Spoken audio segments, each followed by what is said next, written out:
Man, back in the early 2000s, Kanye was working on. He was getting ready to do like the graduation album, but they was working on Common's joint. And this is back when he was working his butt off. And no, this is he's doing the what's that late registration during that time. And they had Common's album they was working on, trying to get that to just pop. You know, the B album. So, you know, they already had the food and everything else. So J Dilla got brought in on the project, and that just brought it to a whole nother level because he already had 2 tracks on there, and he gave it to Common, and Ghostface wanted that track for Fish Scale, man. I mean, he was dead serious. Yo, who joint was that? Was that Kanye? It was like, no, that was J Dilla joint, because it was a whole tapes, and J Dilla was like, well, you know, which one you want, Ghost?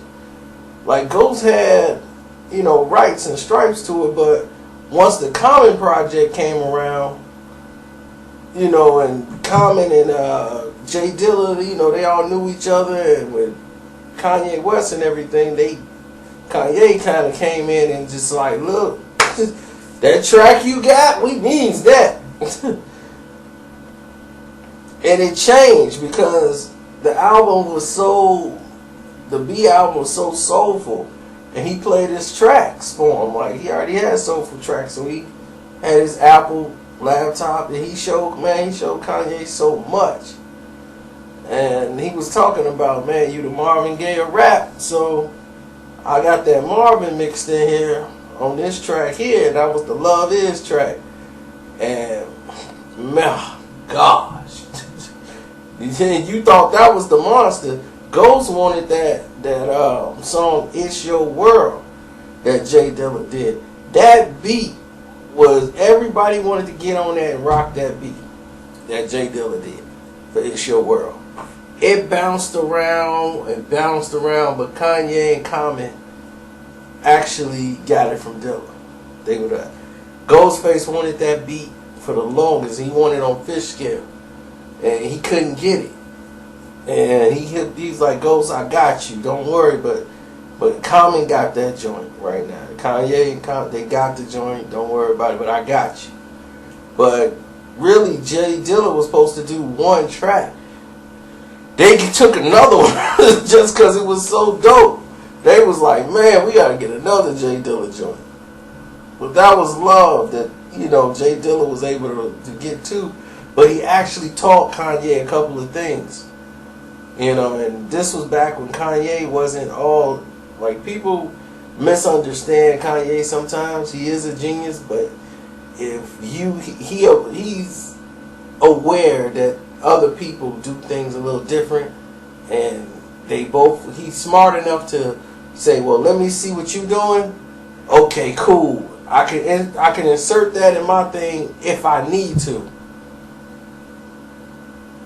And that's why when late registration, the way it was coming out, and towards the end when he was working on it, the beats was monstrous. But when he changed the whole theme from late registration and went into graduation, it sounded more like J Dilla tracks. Like the Glory with the Jackson 5 and all that. It was just a choice of records, but it was like how they chopped it and how he made the beat flow. Where Dilla stayed with mostly the soundtracks and the samples. And for people that like to rap off samples, you can easily find the format and keep going. That's why he had like scratches, and you know, it depends on your flavor, but J Dilla was sick with it for a long time. I thought J Dilla was 2 different people. That's how good he was.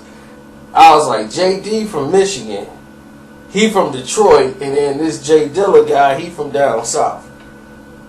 That's how dope he was, and how diverse his music was. You really didn't know which was which at first, because you know, we didn't have the internet. His face wasn't out there. You had to really be in the circle to really know who J Dilla was.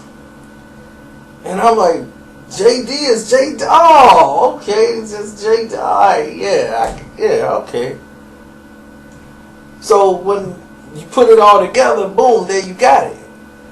And he was the one making all them hits, and you was bobbing your head to his songs and didn't even know it. And that's the way he wanted it. He wanted people to appreciate the music, the work. But I love that track that he did for Common. That It's Your World Part 1, 2. Oof. It's a monster. It's 2 tracks in one, man. And man, Ghost was ready to clap heads for that, man. He was, got that joint. I need that.